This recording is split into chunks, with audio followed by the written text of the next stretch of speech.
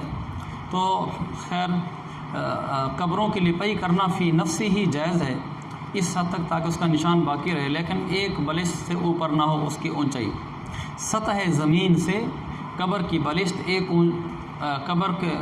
قبر کی اونچائی ایک بلشت سے زیادہ نہ ہو۔ اونٹ کی کوہان کا حکم ہے شریعت میں، تو تقریباً ایک بلشت ہی بنتی ہے۔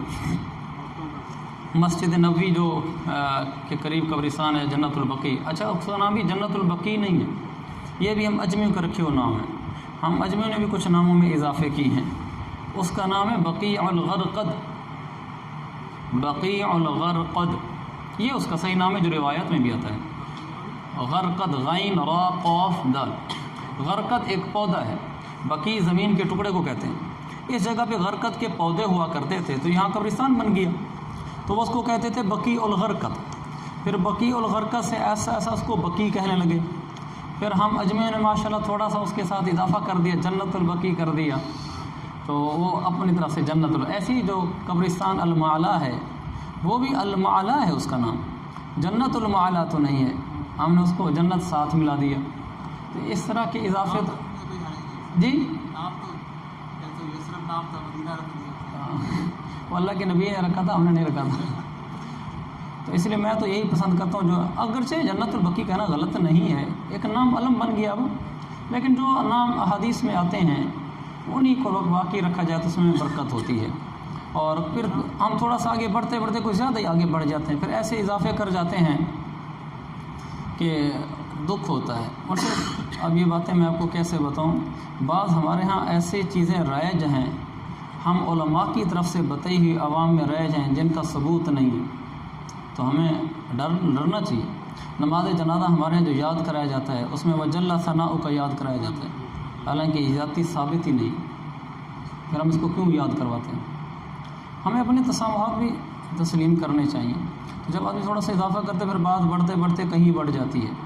ایسے ہی جو نماز تراویح ہے، تراویح کے 4 رکعتوں کا جو دعا ہے تسبیح تراویح پڑھتے ہیں، اور سے یہ تسبیح تراویح کی تسبیح شروع سے لے کر آخر تک پڑھتے ہیں، یہ کہیں سے ثابت نہیں، اس کے ٹکڑے ٹکڑے شاید ثابت ہیں، اس کو جوڑ کر پوری ایک دعا ہم نے بنا دی، اور اس کا اتنا التزام کرتے ہیں ہم اس کا، ہر مسجد میں رمضان کے اندر لکھ کر آگے لگا دیتے ہیں تاکہ لوگوں کو پڑھنے میں غلطی نہ ہو۔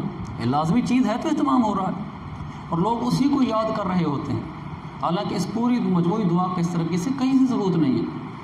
ہم نہیں لوگوں کو سکھائی ہے، یہ تو میرا ریکارڈنگ والا سبق جو ہے نا وہ علماء کے لیے اس لیے میں بات کر رہا ہوں، ورنہ عوام میں یہ باتیں بتائیں گے تو فتنے کھڑے ہو جائیں گے۔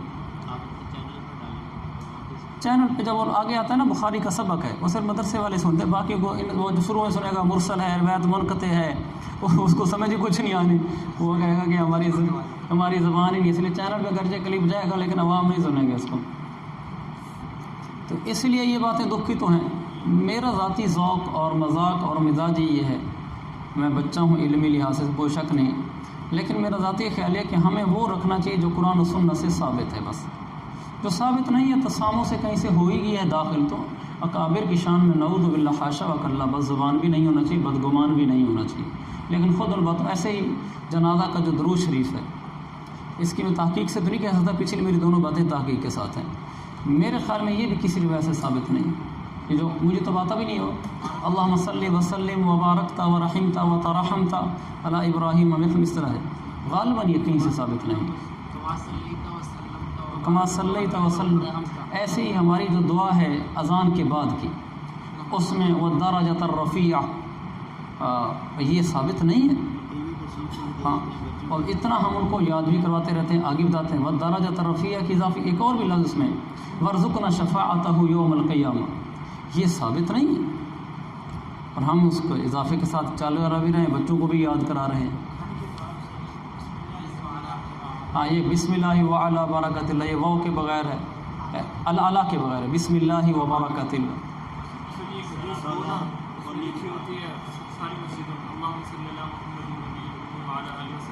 بس عنوان دوسرا، جی ہاں چل پڑا ہے تو بات اب چل ہی پڑی ہے، کیا کروں، اس کا بھی عرض کر دیتا ہوں۔ یہ جو حضرت شیخ نے بھی لکھا ہے فضائل درود شریف میں، اور مسلم میں بھی لکھا ہوتا ہے جو آدمی جمعہ والے دن عصر کی نماز کے بعد 80 دفعہ درود شریف پڑھے، اللہم صلی علی محمد النبی الامی وعلی آلہ وسلم تسلیما، اس کے 80 سال کے گناہ معاف ہوتے ہیں۔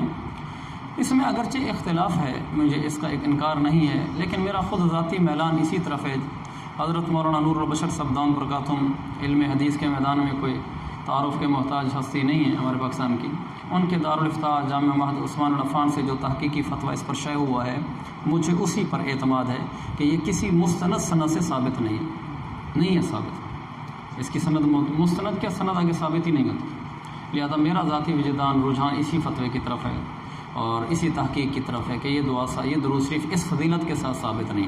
ویسے درود ہے پڑھیں اللہ کے نبی پر، لیکن جب آپ کسی فضیلت کے اعتقاد کے ساتھ پڑھتے ہیں کہ اس کے پڑھنے پر یہ ملتا ہے، وہ تو صرف اللہ کے نبی بتا سکتے ہیں کہ اس پر کیا ملتا ہے، وہ تو صرف وہی کا راستہ بچ جاتا ہے، تو وہ پھر اگر حدیث نہیں ہے تو پھر کہنا غلط ہے۔ بعض یہ بھی فضلاء غلطیاں کرتے ہیں، حدیث بیان کرتے شروع میں یہ نہیں کہتے حضور نے فرمایا، کہتے میں نے یہ تو نہیں کہا اللہ کے نبی نے فرمایا، لہٰذا میرے پر وعید نہیں آئے گی۔ آپ بات ہی ایسی بیان کر رہے ہیں جو بات آپ خود بیان ہی نہیں کر سکتے، مثلا آپ یہی کہتے ہیں کہ یہ درود شریف جو آدمی پڑھے گا اس کے پچھلے 80 سال کے گناہ معاف ہوں گے، یا تو آپ حدیث تک سے آپ تک بات پہنچ چکی ہے، آپ نے اپنی طرف سے گھڑی ہے، اب یہ کہ جی میں نے نبی کا نام تو لیا نہیں، اگر نبی کا نام نہیں لیا تو پھر آپ کو کس نے 80 سال کا کس نے بتایا؟ کوئی یوں کہتی جنت میں یہ ہو رہے ہیں اور ایسا ہے فلاں ہے، پھر کہ میں نے ساتھ حدیث کا لفظ نہیں کہا تھا، لہٰذا اگر حدیث ٹھیک بھی نہیں ہو تو مجھے کوئی گناہ نہیں۔ آپ کو کس نے بتایا جنت میں نوروں کے بارے میں؟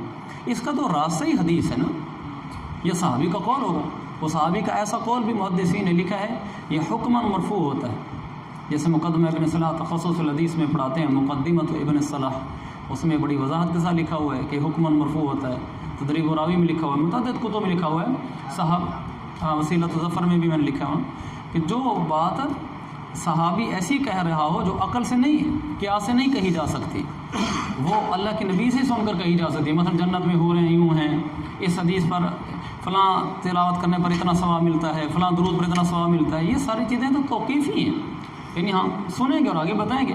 صحابی اگر اللہ کے نبی کا نام نہ بھی لے تو بھی حکم مرفوع ہوتا ہے وہ، یا تو یہ غلطی بھی نہیں کرنی چاہیے جی میں نے خود اصل میرے ساتھ پیش ہے، اس لیے مجھے بعض نے کہا جی ہم حدیث کہہ کر نہیں بیان کرتے، ہم ویسے ہی بیان کر دیتے ہیں۔ وہ سمجھتے ہیں کہ شاید ہم اس وعید سے باہر نکل جائیں گے کہ من قال علی ما لم اقل فلیتبوأ مقعدہ من النار، یہ بات تو ہو ہی حدیث سے سکتی ہے، لوگ خود بخود سمجھ جائیں گے یہ حدیث میں ہے، آپ کے کہنے نہ کہنے کا کیا فرق پڑتا ہے۔ اور یاد رکھو جو حدیث موضوع ہو اس حدیث کو، من گھڑت حدیث کو بیان کرنا حرام ہے، جیسے دوسرے حرام کام کرنے سے انسان ڈرتا ہے، ایسے من گھڑت حدیث بیان کرنا بھی حرام ہے۔ من گھڑت حدیث بیان کرنے کی صرف ایک گنجائش ہے کہ حدیث کے من گھڑت ہونے کو بتانے کے لیے بیان کیا جائے، بس، یعنی زبان سے حدیث نکلنی نہیں چاہیے وہ، لیکن یہ بتانے کے لیے بھی یہ موضوع ہے، یہ من گھڑت ہے، یہ بتانے کے لیے۔ آج کل متعدد خطیب اس بات کو ناپسند کرتے ہیں کہ ان کو بتایا جائے حدیث موضوع ہے، اس لیے کہ موضوع حدیثیں چٹپٹی ہوتی ہیں، چونکہ وہ خود بنائی گئی ہوتی ہیں، الفاظ میں بڑا وہ بناؤ جوڑ ربط، اور ہاں پھر محنت کر کے یاد بھی کی ہوتی ہیں، پھر وہ کوئی روک دے تو پھر طبیعت بھی گرانی ہوتی ہے۔ ہمارا مقصود تو اللہ کی رضا ہے، کون سی اپنی دھاک مٹانی ہے مجمع پر۔